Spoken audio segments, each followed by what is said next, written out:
नमस्कार, शाम के ठीक 5 बज चुके हैं। आप देख रहे हैं अपना शो इंडिया का सवाल और मैं हूं आपके साथ प्रीति चौहान। देश की सबसे पुरानी और सबसे बड़ी पार्टी यानी कि कांग्रेस पार्टी इन दिनों अपने लिए सियासी ऑक्सीजन की तलाश में जुटी है। ऑक्सीजन जिससे हम जीवित रहते हैं। कांग्रेस को लगता है कि वो देश की जनता से सीधे संवाद करेगी तो उसे उसकी राजनीतिक खुराक अच्छी हो जाएगी, जिसके बूते पार्टी लोकसभा के चुनावी मैदान में अपने विरोधियों को धूल चटा देगा। और इसी मकसद से कांग्रेस ने कन्याकुमारी से लेकर के कश्मीर तक भारत जोड़ो यात्रा आज से शुरू की है। यात्रा 3,570 किलोमीटर लंबी होगी, जो कि देश के 12 राज्यों से होकर गुजरेगी और कश्मीर में जाकर खत्म होगी। सियासत में अपनी साख खो चुकी कांग्रेस को अब सिर्फ भारत जोड़ो यात्रा का सहारा होगा।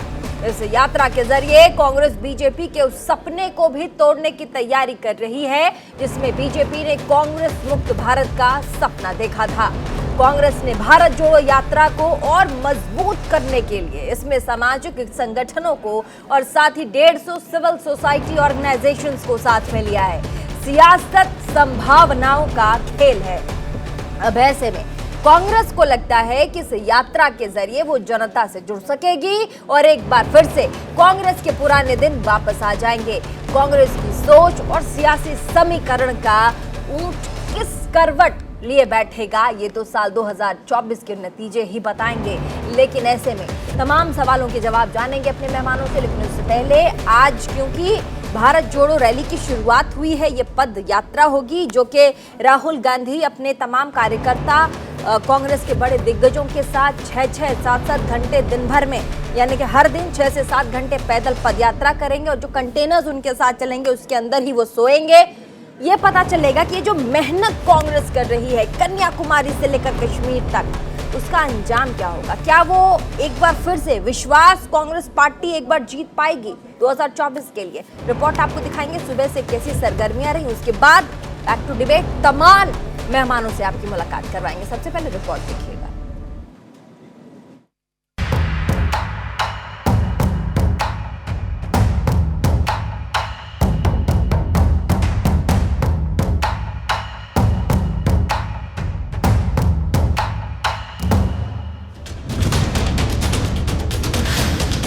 देश की सबसे पुरानी पार्टी जो इन दिनों सियासत में अपने वजूद को बचाने की जद्दोजहद में लगी है।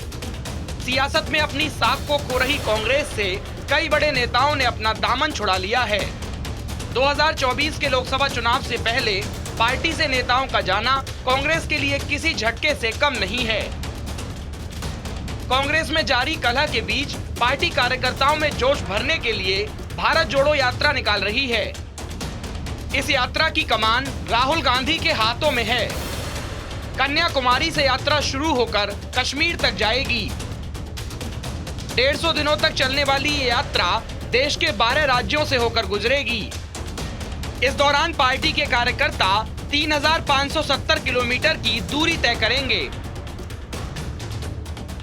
वहीं यात्रा के दौरान हर रोज कंटेनर के जरिए एक नया गांव बसेगा, जहां राहुल गांधी और उनके साथ चलने वाले यात्री ठहरेंगे।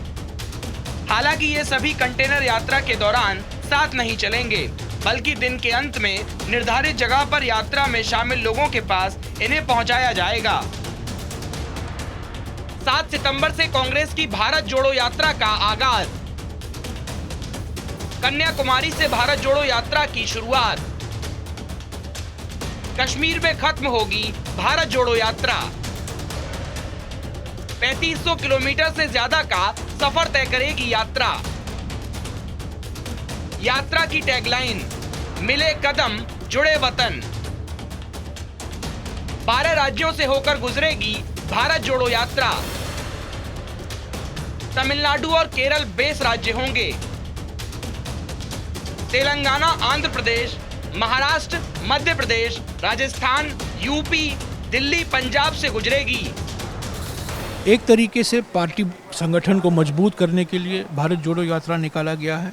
पर सबसे महत्वपूर्ण कारण ये है कि जो हम देखते हैं आर्थिक क्षेत्र में देख रहे हैं, सामाजिक क्षेत्र में देखते हैं, राजनीति में जो हम देखते हैं, जो विभाजनकारी ताकतें, विभाजनकारी विचारधारा को जो प्रोत्साहन मिला है, आर्थिक विषमताएं बढ़ रही हैं, सामाजिक ध्रुवीकरण बढ़ रहा है, राजनीतिक केंद्रीकरण बढ़ रहा है, उसके वजह से आज मौका आ गया है भारत जोड़ने का। तो भारत जोड़ो यात्रा एक मौका है सभी वर्गों को एक साथ लाने का। आर्थिक विषमताएं की जो चुनौती है उससे हम कैसे उसका मुकाबला करें, सामाजिक ध्रुवीकरण का हम कैसे मुकाबला करें, राजनीतिक केंद्रीकरण का कैसे मुकाबला करें, और जनता की क्या मांग है। कांग्रेस की भारत जोड़ो यात्रा के साथ ही देश की राजनीति भी अपनी राह पर है। कांग्रेस भारत जोड़ो यात्रा के लिए निकल पड़ी है तो सियासत भी फुल स्पीड से दौड़ने लगी है। हमेशा की तरह बीजेपी के निशाने पर गांधी परिवार है। बीजेपी का कहना है ये कांग्रेस की भारत जोड़ो यात्रा नहीं बल्कि भ्रष्टाचार जोड़ो यात्रा है। कांग्रेस और राहुल गांधी की जो यात्रा है इसकी शब्दावली पे मुझे इतराज है। भारत टूटा कहाँ है जो आप जोड़ने निकले हो?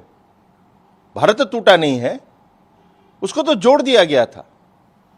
तो आप किस प्रकार से कह सकते हो भारत टूटा है और भारत तो जोड़ो यात्रा निकाल रहे हैं? आप मुद्दों के आधार पे तो आपने बांट रखा था भारत को। और ये भारत जोड़ो यात्रा दरअसल भारत जोड़ो यात्रा नहीं है, ये कांग्रेस पार्टी की केवल और केवल भ्रष्टाचार जोड़ो यात्रा है।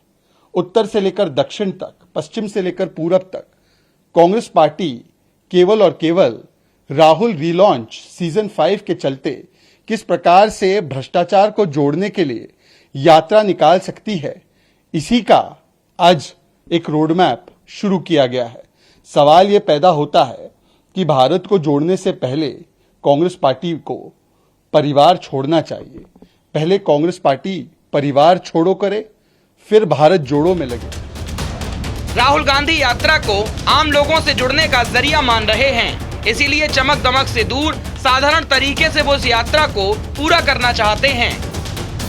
वैसे तो राहुल गांधी इसे एक यात्रा बता रहे हैं, लेकिन राजनीतिक विश्लेषज्ञ इसे 2024 की तैयारी मानकर चल रहे हैं। सियासी पंडितों का मानना है कि राहुल देश में अपनी और पार्टी की छवि को मजबूत करने में जुट गए हैं। राहुल गांधी यात्रा के जरिए पदयात्रा कर कांग्रेस को ऑक्सीजन देने की कोशिश में जुटे हैं। 150 दिन चलने वाली भारत जोड़ो यात्रा से कांग्रेस को काफी उम्मीदें हैं।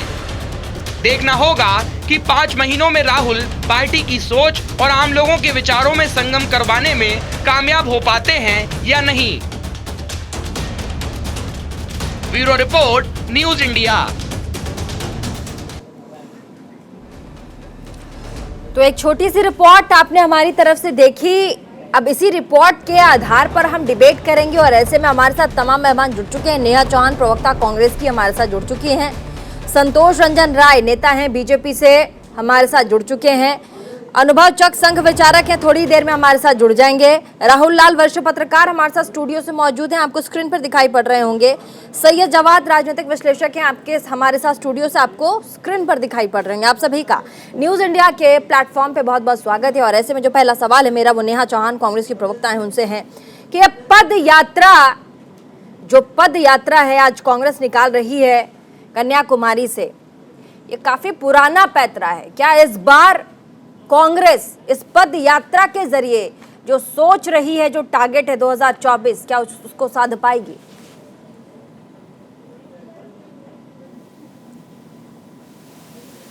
आपकी आवाज नहीं आ रही है नेहा। नेहा आपकी आवाज नहीं आ रही है। हाँ अभी ठीक है। Okay sorry. तो पदयात्रा पैतरा चाहे पुराना हो चाहे नया हो, लेकिन हमें ध्यान इस बात पर देना है कि पदयात्रा ही एक ऐसा तरीका होता है जिसके थ्रू हम लोगों से सीधा संवाद कर पाते हैं, सीधा उन लोगों से जुड़ पाते हैं। तो कांग्रेस पार्टी भी इस समय पर यही करने की कोशिश कर रही है। हम लोगों से सीधा संवाद करना चाहते हैं, हम उन्हें एक तरफा मन की बात नहीं सुनाना चाहते। हम चाहते हैं कि हम लोगों के दिलों की बात सुने, हम लोगों को अपने तक आने के लिए मजबूर न करें, हम खुद उन तक पहुंचे, चलकर पहुंचे। और पूरा भारत ये देखेगा कि किस प्रकार से 3500 किलोमीटर तक राहुल गांधी जी और हमारे कांग्रेस के नेतागण, कार्यकर्तागण आगे बढ़ते हैं और पूरे भारत को कवर करते हुए चलते हैं। ठीक है, संतोष रंजन राय बीजेपी के नेता हमारे साथ हैं। आपने सुना नेहा को नेहा चौहान जो कि हमारे साथ जुड़ी हुई है, उन्होंने कहा कि ये यही पैतरा है, पैतरा भले ही पुराना हो लेकिन इस बार हम भारत के जो जन हैं, जो लोग हैं, उन तक कांग्रेस पहुंचकर रहेगी, अपनी बात राहुल गांधी कहकर रहेंगे, चाहे वो कन्याकुमारी से लेकर कश्मीर तक का क्यों ना हो।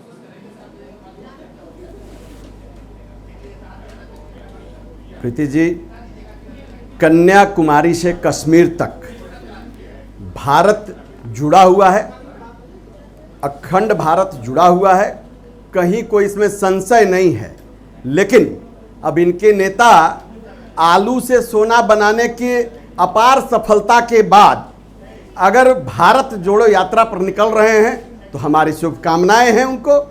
लेकिन इनकी गलत नीतियों, भारत का बंटवारा जो 1947 में हुआ, जो किया गया कांग्रेस की गलत नीतियों के चलते हुआ था, अगर कांग्रेस या उनके नेता राहुल जी प्रायश्चित करना चाहते हैं तो हमारा कहना है कि भारत में नहीं यात्रा करके पाकिस्तान में यात्रा करें, पाकिस्तान को पहले जोड़ें, बांग्लादेश को जोड़ें, जिनकी नीतियों के चलते ये देश हमसे बाहर हो गए, तब प्रायश्चित होगी। और यहाँ कैसी बयानबाजी कर रहे हैं भारतीय जनता पार्टी के? हम कहना ना आप अपने आप शब्द हम कहना चाहते हैं कि जाके पाकिस्तान में यात्रा करें, बांग्लादेश में यात्रा करें, जो कांग्रेस के नीतियों, गलत नीतियों के चलते भारत से आज अलग है।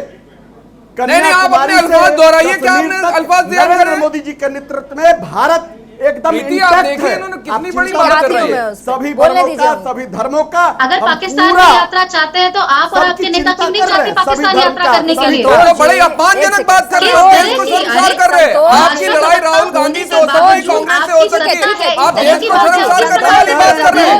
राहुल गांधी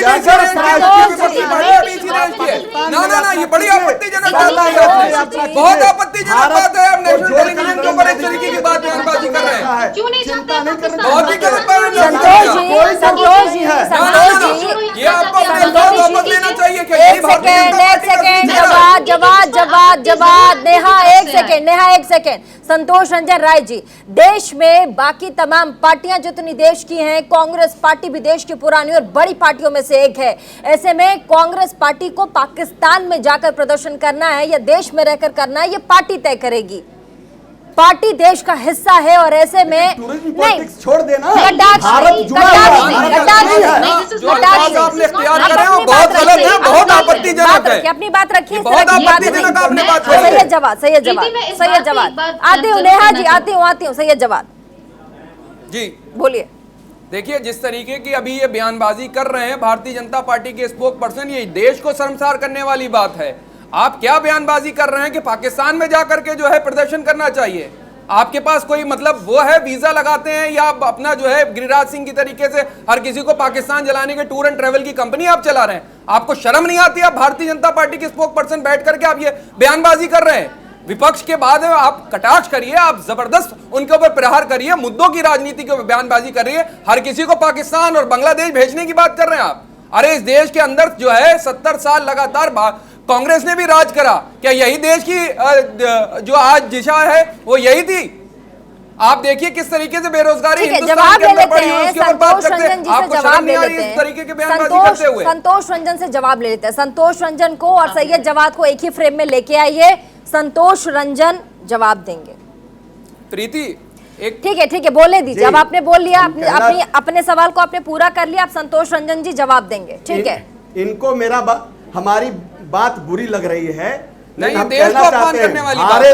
भारत तेरे टुकड़े होंगे इंशाअल्लाह झूठ जहां झूठ हो। फिर आज तक आप कोर्ट में प्रूफ नहीं कर पाए, आज तक आप कोर्ट के अंदर प्रूफ नहीं कर पाए, सबसे पहले पहुंचते हो। तो हमारा कहना है कि आपने भारत को टुकड़े किया है, पहले उसको एक करने का प्रयास कीजिए, तब हम हमको बताइए कि हम पाकिस्तान का वीजा दे रहे हैं, बांग्लादेश का वीजा दे रहे हैं। हमने कहा आप झूठ का जो है पुलिंदा व्हाट्सएप लगिए, भारत जुड़ा हुआ है, जनता पार्टी आपको नहीं है आपके जो मीडिया पेरेभारी हैं वो भी लगातार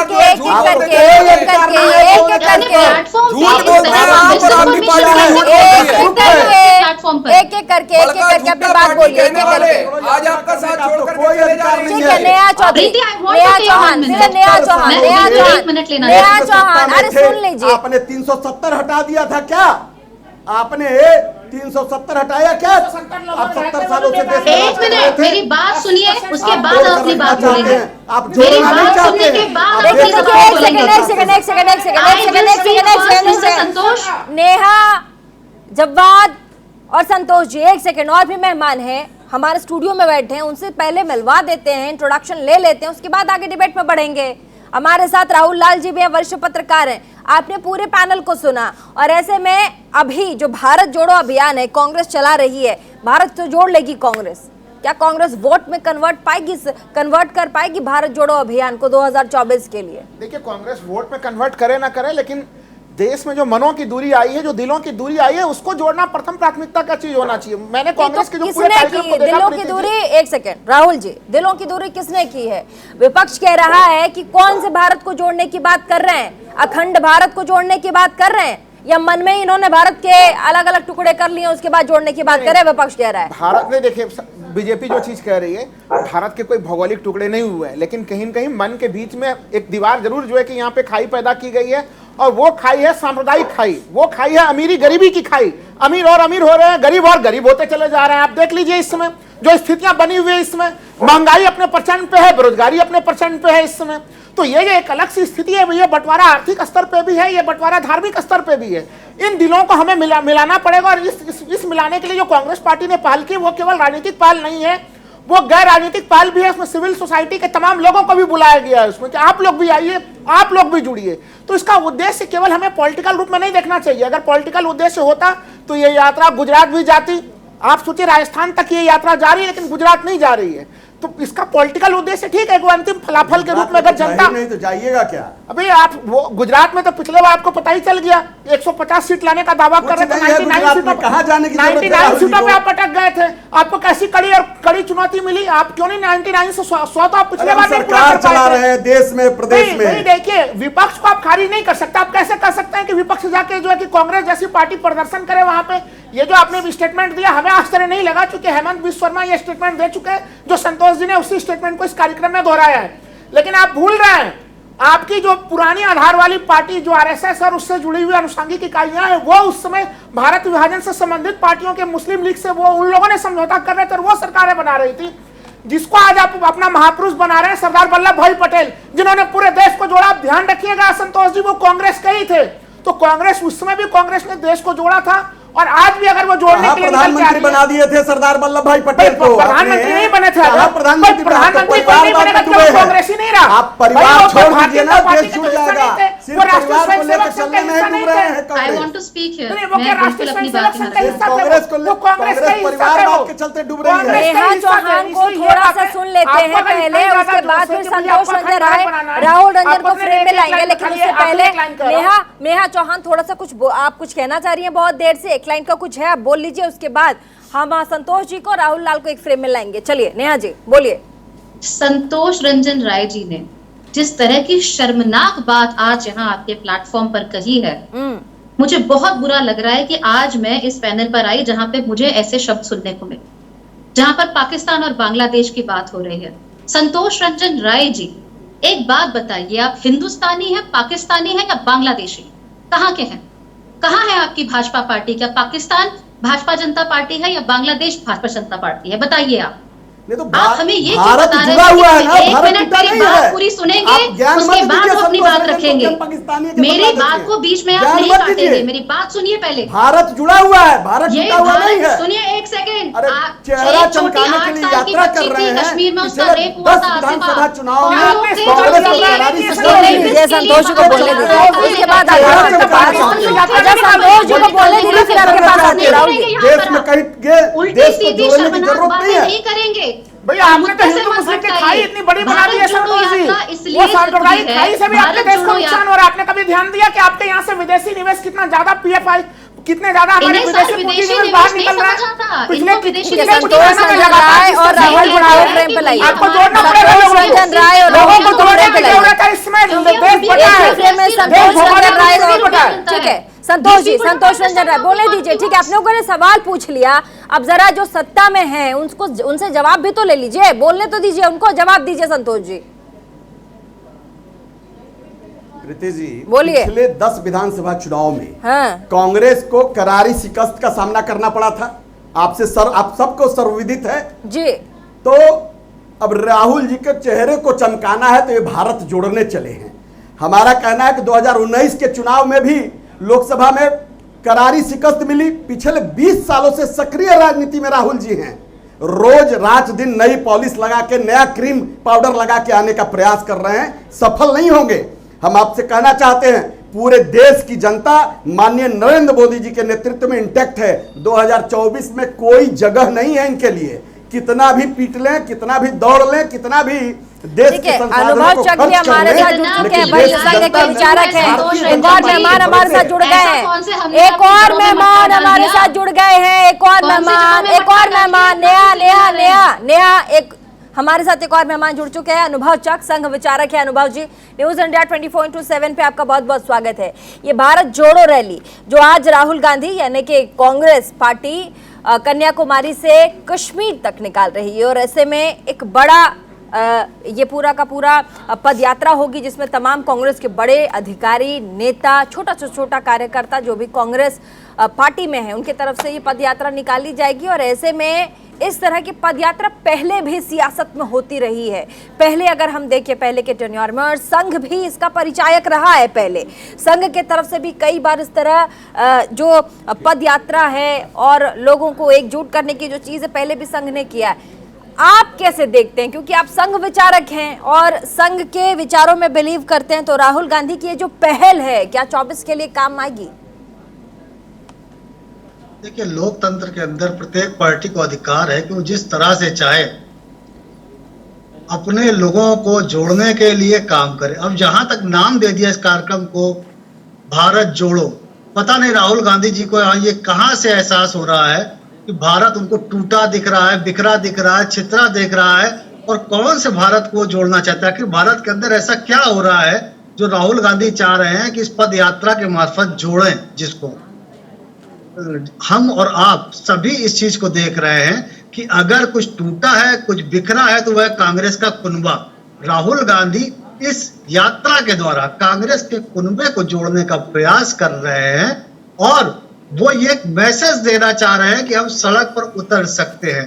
इसका भारत से कोई मतलब नहीं है, इसका भारत में रहने वालों से कोई मतलब नहीं है। संकटग्रस्त कांग्रेस, शून्य की ओर जाती हुई कांग्रेस, शिखर से निरंतर नीचे आती जा रही कांग्रेस को किसी तरीके से प्लेटफॉर्म दे सके, उसका ये राहुल गांधी का एक राजनीतिक प्रयास है।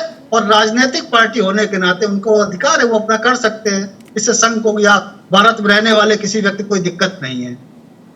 नहीं तो पद यात्रा है, कांग्रेस पार्टी जिस तरीके से अभी कांग्रेस लगातार रिन्यूअल, आप देखिए कि अभी नीतीश कुमार आए थे दिल्ली, तमाम विपक्षी पार्टियों को एक करने की बात कर रहे हैं। आज भी वो दिल्ली में है, तमाम विपक्ष के जो लोग हैं उनसे आज भी उनकी जो बड़े दल है उनसे मुलाकात है। ऐसे में अब दोनों चीजें, कल परसों उन्होंने राहुल गांधी से भी मुलाकात की थी। अब एक तरफ तो है पूरा विपक्ष एक साथ आ जाए, और दूसरी तरफ है कि अब कांग्रेस अपनी तरफ से भारत जोड़ो रैली निकाल रही है, दूसरी तरफ नीतीश कुमार है, सबको एक करने की बात कर रहे हैं। अब ऐसे में विपक्ष एकजुट होकर लड़ेगा या फिर विपक्ष का चेहरा अलग अलग होने वाला है 2024 के लिए? देखिए, जब भी चुनाव आता है उस दौरान ये लगातार देखा गया है कि इस तरीके के प्रयास होते हैं। विपक्षी दलों विपक्षी दलों का प्रत्येक चेहरा यह प्रयास करता है कि उसकी राजनीतिक छतरी के नीचे आकर सारे दल इकट्ठा हो जाए, चेहरा उसको बना दे और बाकी सभी दल उसको सपोर्ट कर दे। ये हर चुनाव में होता है, इस बार भी हो रहा है। केसीआर अलग पहल कर रहे हैं, ये अलग पहल कर रहे हैं। इससे कुछ दिनों पहले ममता बनर्जी भी दिल्ली आई थी, वो भी देखा था। शरद पवार भी ऐसी पहल करते रहते हैं, लगातार इस तरीके के प्रयास करते रहते हैं, लगातार ऐसे प्रयास करते रहते हैं। ये अपने प्रयास करते रहे, भानुमति का कुनबा चढ़ाते रहे। इस देश की जनता ये देखकर वोट करेगी कि विकास किसने करा, राष्ट्र का सम्मान बढ़ाने का किसने काम करा, और पड़ोसी देश जो लगातार इस भारत की एकता को खंडित करने का प्रयास करते हैं, उनके समक्ष कौन सबसे बड़ी चुनौती पेश कर रहा है, यह देखकर इस देश की जनता वोट करेगी, और लगातार यही देख के कर रही है। ठीक है, छोटे से ब्रेक के लिए रुकेंगे। ब्रेक के बाद शुरुआत राहुल लाल से करेंगे। छोटा सा ब्रेक के लिए रुक रहे हैं हम, फौरन हाजिर होते हैं। छोटे से ब्रेक के बाद।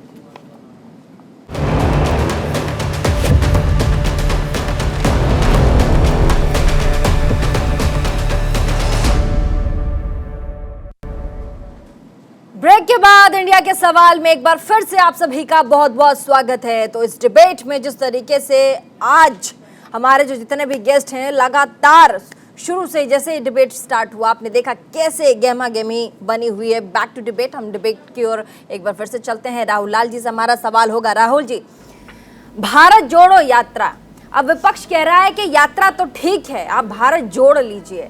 कांग्रेस पार्टी के अंदर जो लोग हैं, जो बड़े बड़े नेता हैं, जो पार्टी छोड़ के जा रहे हैं, उनसे दिल क्यों नहीं जोड़ लेते? ये काम कांग्रेस कब करेगी? आपके घर में जब सारी चीजें सही हो तभी आप बाहर कर सकते हैं ना। बाहर आप बाहर की तरफ देख सकते हैं कि हाँ, अब हम अपने घर में, मतलब हमारी घर की सारी चीजें अब सही हैं, अब हम आगे की ओर बढ़ सकते हैं। देखिए प्रीति जी, भारतीय जनता पार्टी का जो पूरा का पूरा इलेक्शन मैनेजमेंट है वो बहुत तगड़ा है, इसमें कहीं कोई शक नहीं। और इसके लिए उन्हें 100 में से 100 नंबर उन्हें मिलने भी चाहिए। इलेक्शन मैनेजमेंट नहीं, राहुल जी, आप कहां इलेक्शन मैनेजमेंट में चले जाते हैं? देखिए अलग अलग पार्टियों में इनके अपने घर के अंदर की बात और इलेक्शन मैनेजमेंट दोनों को आप मिला दे रहे हैं। मैं हास्यास्पद बात नहीं कर रहा हूं। हमारे स्लीपर सेल के लोग बैठा के रखे हैं, हर एक पार्टी में आपके स्लीपर सेल के लोग बैठे हुए हैं।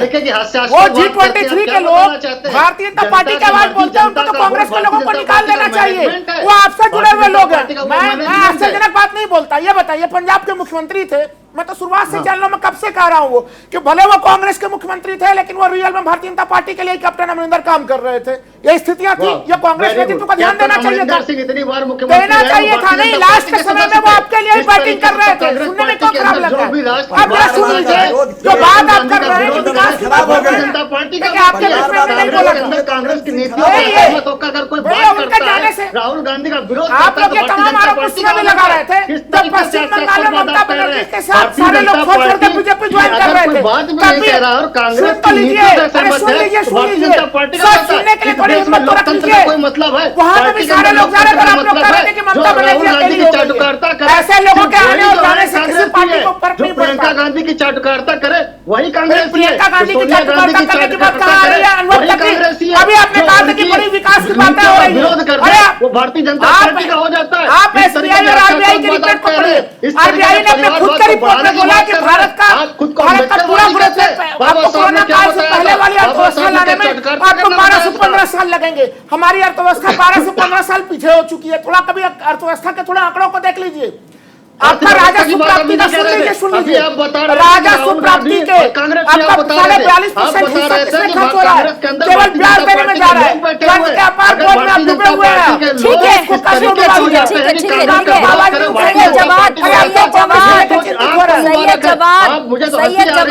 मुझे तो हंसी आपके ऊपर आ रही है। अभी जवाब भी बोल रहे हैं। उसके बाद हमारे साथ नेहा है, फिर संतोष रंजन जी को हम डिबेट में आगे लेके आएंगे। सैयद जवाद, अपनी बात रखिए, आप बहुत देर से कुछ कह रहे हैं। देखिए क्या है, जब सड़कें सूनी हो जाती हैं तो संसद आवारा हो जाती है। इस वाक को देश के महानायक, जब सड़कें सूनी हो जाती हैं तो संसद आवारा हो जाती है। ये क्या है? ये वाक जो है डॉक्टर राम मनोहर लोहिया जी के अल्फाज हैं और वो अल्फाज आज के दौर में बिल्कुल सही बैठते हैं, क्योंकि विपक्ष को सड़कों के ऊपर आना होगा और संसद के अंदर बैठे लोग जिस तरीके से हठधर्मिता और अपनी मनमानी कर रहे हैं, बिना विचार विमर्श करे आप कोई भी बिल लेकर के आते हैं और जनता के माथे पर थोप देते हैं। चाहे जीएसटी के ऊपर हो गया, किसी से कोई विचार विमर्श नहीं करा जाता। चाहे देश के अंदर नोटबंदी हो गई, किसी से विचार विमर्श नहीं करा जाता। देश की अर्थव्यवस्था को गड्ढे के अंदर झोंक दिया जाता है। उसके बाद आप CAA का कानून लेकर के आते हैं, तमाम भारत के लोग जो हैं वो सड़कों पे खड़े होते हैं, आप उसके ऊपर भी खामोश हैं। उसके बाद आप लेकर के आते हैं अपना किसान विरोधी बिल, वो भी बिना चर्चा के लेकर के आते हैं, आपको मुंह की खाना पड़ती है, आप वापस करते हैं। फिर आप लेकर के आए अग्निपथ, नौजवानों के भविष्य को आपने आग के अंदर झोंक दिया, उससे सवाल करो, उस पर भी चर्चा नहीं। अरे भाई, विपक्ष से आप विचार विमर्श बिना करे हुए अगर चीज लेकर के आएंगे, इस विपक्ष को आपसे ज्यादा सरकार चलाने का तजुर्बा है। अगर विचार विमर्श करके आप अपनी बात को रखें तो इस पे कोई आपत्ति नहीं। सुन लीजिए, आप विपक्ष को कम मत आकिए, आज विपक्ष कमजोर है। मैं आपको बताऊं, आने वाले no doubt Bharatiya Janata party इस वक्त बहुत मजबूत पार्टी, एक चट्टान की तरीके से, लेकिन कांग्रेस पार्टी जिस तरीके से लड़ रही है, आने वाले समय में इस चट्टान को अगर कोई तोड़ेगा, मुझे लगता है मुख्य विपक्ष के तौर पे कांग्रेस के अंदर वो अभी भी साहस है जो इस चट्टान को तोड़ गिराएगी। जनता के आप मत रहिएगा, जनता ने बड़े-बड़े लोग। अच्छा सैयद जवाद एक सेकंड, संतोष रंजन एक सेकंड, सैयद जवाद मेरा सवाल है, सैयद जवाद मेरा सवाल है, सैयद जवाद मेरा सवाल है। कांग्रेस पार्टी को सत्ता और सियासत चलाने का अनुभव है, बिल्कुल है, ठीक है, तो अनुभव होने के बाद भी क्या जरूरत पड़ गई कि लोगों का विश्वास जीते आज के डेट में? अरे गिरते हैं शहसवार मैदान जंग में, वो तिफली क्या लड़ेंगे जो घुटनों के बल चलेंगे? ये तो राजनीति की और लोकतंत्र की खूबसूरती है। आज सत्ता जो है इधर है और आज सत्ता में ये है, आप सुन लीजिए, इस चीज के ऊपर घमंड और तकब्बुर नहीं। जिसको हिंदुस्तान का और भारत का इतिहास नहीं पता, वो ये समझ ले ये देश ये देश जो है सिर्फ प्यार मोहब्बत से चल सकता है। इस देश के अंदर नफरत की जगह नहीं, बड़े बड़े सूरमा आए और चले गए। आज भारतीय जनता पार्टी आपके अल्फाजों से पता चला कि कांग्रेस पार्टी के अंदर गुरूर है कि हम सत्ता चला के आ रहे हैं और हम जैसा चला रहे हैं वैसा ही चलेगा। वो बात नहीं है। बात समस्या ये है, no doubt Bharatiya Janata party इस वक्त पैसे से बहुत मजबूत है। थोड़ी देर पहले यही स्टेटमेंट दिया है ना मैंने ये हमारे को सत्ता चलाने का अनुभव है। मैंने ये कहा कि विपक्ष को ज्यादा तजुर्बा है। जो पक्ष में आज लोग बैठे हुए हैं उनको इस देश में सरकार चलाने का ज्यादा अनुभव है। ठीक है, संतोष क्या गलत बात मैंने कही? पहले संतोष रंजन राय, उसके बाद नेहा चौहान, सॉरी संतोष रंजन। नहीं, बड़ी बड़ी बातें कर रहे थे, लेकिन हमारा कहना है कि ये पब्लिक है, सब जानती है। देश की जनता ने कांग्रेस को सरकार चलाने का मौका दिया था। हम कभी ऐसा हम नहीं कहते हैं कि मौका नहीं दिया था, लेकिन यह जनता जानती है कि यह वह पार्टी है जब उनके केंद्र कांग्रेस शासित राज्यों में लड़कियों से बलात्कार होता है तो उस मुद्दे से हट जाते हैं, कहीं भी कोई आपराधिक मामले होते हैं तो उससे हट जाते हैं, और दूसरे राज्य में दूसरे सरकार में रेप और होता है उसको मुद्दा आप बनाते हैं। आपके पास कोई मुद्दा नहीं है, सवाल उठाता है आप अपने अरे कोई मुद्दा नहीं है आपके पास। राज्यों में महिला सुरक्षा के लिए कौन सा नया एजेंडा ला रही है, सो बताइए। कह रहे हैं भाई कांग्रेस की तो दो ही जगह सरकारी है, 2024 का चुनाव नजदीक है, बाकी आप बताइए ना आपने वहां पे महिला सुरक्षा के लिए क्या आयाम बढ़ाया आपने? कोई दाल नहीं गलने वाला है, कोई दाल नहीं गलने वाला है। संतोष रंजन जी, आज आपकी पार्टी बिल्कुल शीर्ष पे प्रचंड बहुमत में है। आप लोकसभा में भी प्रचंड बहुमत में, राज्यसभा में भी आपकी संख्या काफी बड़ी है, लेकिन ध्यान रखें कभी आप भी 2 सीटों पे थे। 2 सीट से अगर भारतीय जनता पार्टी जनता का भरोसा है भाई, हाँ तो जनता भरोसा कभी भी किसी पे करती है और कभी किसी पे छोड़ भी देती है, कभी किसी पे भरोसा छोड़ भी देती है। भाई आपके काफी पूरे देश के काफी सम्मानी नेता है, सबों के लाखों करोड़ों जिलों में बसते हैं। प्रधानमंत्री के उम्मीदवार अटल बिहारी वाजपेयी जी कैसा नेता मानते हैं, लेकिन जनता ने उन्हें वैकेंसी नहीं है। जनता जनार्दन है कि इतना ज्यादा अहंकार में होना सही नहीं है। आप ये बताइए, अगर विपक्ष एक रैली निकाल रही है, यात्रा कर रही है देश में, और आप लोग पूरा पार्टी का चले जाइए, बिना पाकिस्तान बिना बांग्लादेश के आपका राजनीति का कोई चैप्टर पूरा नहीं होता है। नहीं, इस मामले में आपको ये कहने की क्या जरूरत थी कि अब पाकिस्तान जाके रैली करें, बांग्लादेश जाके रैली करें? इसका मतलब यही है ना संतोष रंजन जी, बिना पाकिस्तान में बांग्लादेश लिए हुए हम उसको फिर से रिपीट करते हैं, हमने क्या कहा है पूरा नहीं होता है। फिर से रिपीट करते हैं, कर दीजिए, हमने कहा रिपीट, जनता को सच्चाई पता चलेगी। सुबह से ही ये स्थितियां दिख रही है। अगर प्रायश्चित करना है 1947 की भूल को, 1947 की भूल को, अगर 1947 की भूल भारत मत जोड़िए, भारत को जोड़ने की पूरी कोशिश रही है, भारत जुड़ा हुआ रहा है। पहले पाकिस्तान को जोड़ने सरदार वल्लभ भाई पटेल के उन्होंने किस तरह से देश भर में पौने 600 से ज्यादा रियासतों को जोड़ के कराया था। नया चौहान जुड़ा है और नरेंद्र मोदी के नेतृत्व में आपने लोगों के दिलों में दूरी बना दी है। भारत तो जुड़ा हुआ है, लेकिन उस दिलों की दूरी को आपस में जोड़ना पड़ेगा फिर से। ये बताइए, पहली बार ऐसी स्थिति कि केंद्रीय मंत्रिमंडल में एक भी अल्पसंख्यक को प्रतिनिधित्व नहीं है, ऐसी स्थिति क्यों बना दी आपने? इसके पहले किसी सरकार में स्थिति दिखी थी? आपके सरकार में भी कम से कम एक अल्पसंख्यक मंत्रालय एक अल्पसंख्यक व्यक्ति के पास होता था। यह स्थिति बना दी है। इससे पता चलता है कि दिलों की दूरी कितनी बढ़ाने का अल्पसंख्यक के ही पास है, किस तरीके से अल्पसंख्यक है उन्हीं के पास है, चिंता मत कीजिए, इसका राय आपको देने का राइट नहीं है, राय वो देने हम की तय बात करते नहीं हैं, है, हमारी पार्टी तय राय करती है, देने हमारे की नेतृत्व बात तय नहीं करता है। है। आप वो नेतृत्व तय कीजिए,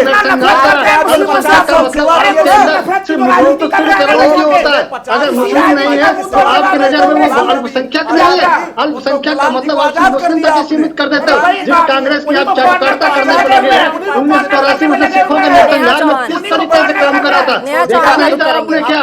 नेहा चौहान का रुख करेंगे। नेहा से सवाल, ठीक है, वापस आएंगे। नेहा चौहान भी हमारे साथ हैं, कांग्रेस की प्रवक्ता है। नेहा, अभी 3-4 दिनों से आप दिल्ली की सियासत को देखिए। पहले नीतीश कुमार आए, तमाम विपक्षी दलों से उन्होंने मुलाकात की, आज भी दिल्ली में लगातार मुलाकात कर रहे हैं। 2 दिन पहले की अगर हम बात करें तो राहुल गांधी से उनकी मुलाकात हुई, तस्वीरें भी वायरल हुई। और ऐसे में आज से कांग्रेस की भारत जोड़ो यात्रा, जिसकी प्लानिंग काफ़ी पहले से चल रही थी, अब यहाँ पर जो राजनीतिक विशेषज्ञ हैं अब उनका यहाँ मानना है कि एक तरफ नीतीश कुमार हैं जो कि विपक्ष को साथ लेकर खड़े होना चाहते हैं, वो आगे बढ़ना चाहते हैं 24 के लिए, क्योंकि मोदी उनके पास एक बड़ा चेहरा है, टारगेट है। और ऐसे में कांग्रेस पार्टी है जो विपक्ष में है, इस वक्त अकेली दिखती है। और ऐसे में भारत जोड़ो यात्रा कांग्रेस पार्टी अपने तरफ से लेकर आ रही है, तो ऐसे में विपक्ष या 2024 में विपक्ष के जो चेहरे होंगे क्या अलग अलग होंगे, या यही विपक्षी पार्टियां एक साथ मिलकर 2024 का जो चुनाव है उसमें दमखम दिखाएगी? नेहा, देखिए, विपक्ष में इस समय बहुत सारी पार्टियां हैं। सारी पार्टियां, कुछ ऐसी भी हैं जो मिलकर काम करना चाहती हैं, कुछ ऐसी भी हैं जो मिलकर काम करना नहीं चाहती। समीकरण 2024 के चुनाव से पहले क्या बनेंगे उसका डिस्कशन हम तब के डिबेट में करेंगे। अभी यहाँ पर कॉन्टिन्यूसली आप भारत जोड़ो यात्रा के बारे में बात कर रहे हैं, लेकिन आप एक बहुत जरूरी चीज भूल रहे हैं। पॉइंट नंबर 1, ये कांग्रेस की यात्रा है अनडाउटेडली, इसे राहुल गांधी जी लीड कर रहे हैं अनडाउटेडली, इसके मामले में कोई शक व शुबा ना रखे। दूसरी बात यह है कि इसमें केवल कांग्रेसी लोग ही शामिल नहीं हैं, भारत के लोग भी शामिल हैं। भारत के कोने कोने से लोग आकर भारत जोड़ो यात्रा में शामिल हो रहे हैं। तो जब आप ये कहते हैं, खासकर संतोष रंजन राय जी, कि जाके बांग्लादेश को जोड़िए, जाकर पाकिस्तान को जोड़िए, तो आप कांग्रेस पार्टी की नहीं, आप भारत के लोगों की मानसिकता को, इनकी इंटेलिजेंस को इंसल्ट कर रहे हैं। तो इस तरह की बातें यहाँ पर नहीं कही जाएंगी। दूसरी बात, यहाँ पर बड़ा कहा जा रहा है कि राहुल गांधी जी अपना चेहरा चमकाना चाहते हैं, इस तरह की बातें बड़ी हो रही हैं।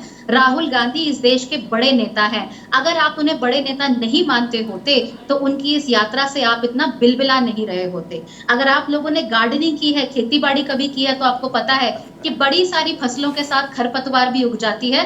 इस समय हमारे देश में बड़ी सारी खरपतवार उगी हुई है और उसी खरपतवार की जड़ में मट्ठा डालने के लिए भारत जोड़ो यात्रा आयोजित की जा रही है।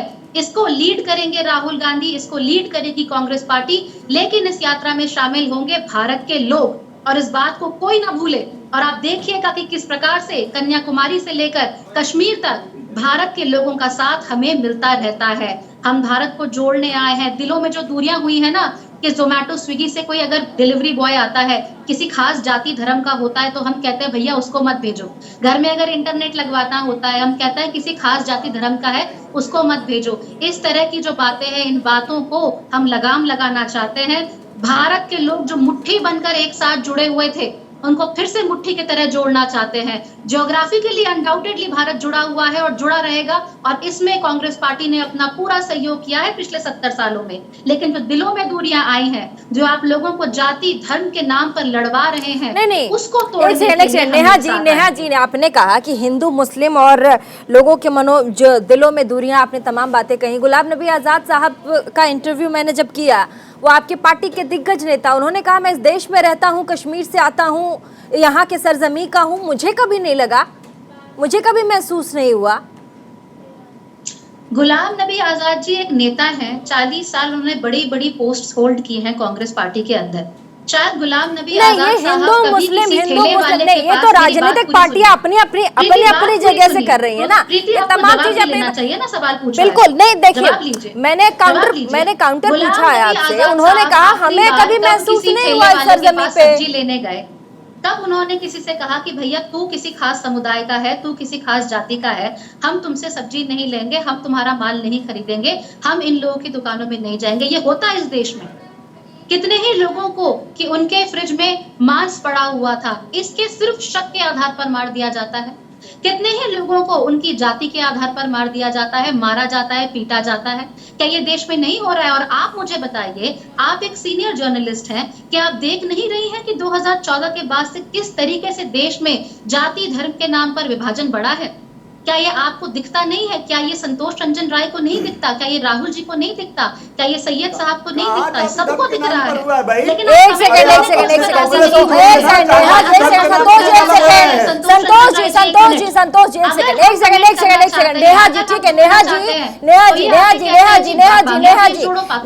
नेहा जी, आपने कहा कि जिस तरीके से सांप्रदायिक हिंसा की आप बात कर रहे हैं, आप कह रहे हैं सांप्रदायिक जो चीजें हैं जिस तरीके से अभी नेगेटिव फॉर्म में प्रेजेंट हो रही है, क्या कांग्रेस पार्टी ने इसके विरोध में कभी भी सड़क मार्च या पैदल यात्रा की कि ये बहुत ज्यादा हो रहा है और हम पैदल यात्रा और हम पैदल मार्च करेंगे? यात्रा वही यात्रा है जो इसी सांप्रदायिकता के खिलाफ है, जो इसी जाति वर्ण के भेद के खिलाफ है, जो पुरुष और महिला के भेद के खिलाफ है, जो कि नॉर्थ इंडिया और साउथ इंडिया के भेद के खिलाफ है। ठीक है, उसी की यात्रा तो निकाल रहे हैं। अनुभव चक जी कुछ कहना चाह रहे हैं, अनुभव जी कुछ कहना चाह रहे हैं कि आपने किया है क्या? अनुभव जी जवाब देना चाह रहे हैं। नेहा जी, अनुभव जी जवाब देना चाहते हैं। अनुभव जी, देखिए, कांग्रेस के प्रवक्ता कितनी आसानी से बता रहे कि 2014 के बाद ऐसी घटनाओं में वृद्धि हुई, और घटनाओं में वृद्धि हुई उसमें इस तरीके का प्रेजेंट करने चाह रहे हैं कि धर्म विशेष के ऊपर अत्याचार बढ़े। ये बताते हुए एक बार भी इन्होंने कन्हैया कुमार की नृशंस हत्या हुई उसके बारे में चर्चा करना आवश्यकता नहीं करा। एक बार भी इन्होंने महाराष्ट्र के अंदर जो घटना हुई उसकी चर्चा करने की आवश्यकता नहीं समझी। ये वही पार्टी है जो धार्मिक तुष्टीकरण लगातार करती रही है, लगातार बढ़ाती रही है। जो घटनाएं हो रही हैं आंखों को खोल कर सारी घटनाओं की निंदा करते तो समझ में आता। आप लगातार ये दिखाना चाहते हैं, बताना चाहते हैं कि सारी घटनाओं का कारण हिंदू था। एक पक्ष है इस तरह की घटनाओं की वजह से इसके अंदर धार्मिक विद्वेष बढ़ा। लगातार आपको इतने साल देश की जनता ने राज करने का अवसर दिया और आप लगातार इस देश में रहने वाले 8 साल की छोटी सी बच्ची को पीड़ित करने का काम करते हैं। आपके राज्य में क्या लोगों ने रैली निकाली उसके बारे में क्यों नहीं कहते? 1982 की बात करते समय आपको मिलकर उसका बलात्कार किया, उसकी 3 साल की बच्ची को उसकी आंखों के सामने लगातार उसके बाद उसको छोड़ दिया। फिर ने कहा कि वो संस्कारी ब्राह्मण है। क्या आपको इसमें सांप्रदायिकता की बू नजर नहीं आती है? क्या आपको बू नहीं आती है? सड़ान आती है? सड़ती हुई व्यवस्था है जो आप लोगों ने क्रिएट की है 2014 के बाद। 2014 के बाद से भारत में एक सड़ती हुई सांप्रदायिक व्यवस्था क्रिएट की गई है। उसके लिए आप भाजपा की जिम्मेदारी है। अगर ऐसे में किसी की भी हत्या होती है सांप्रदायिक माहौल में सांप्रदायिकता की वजह से, उसके लिए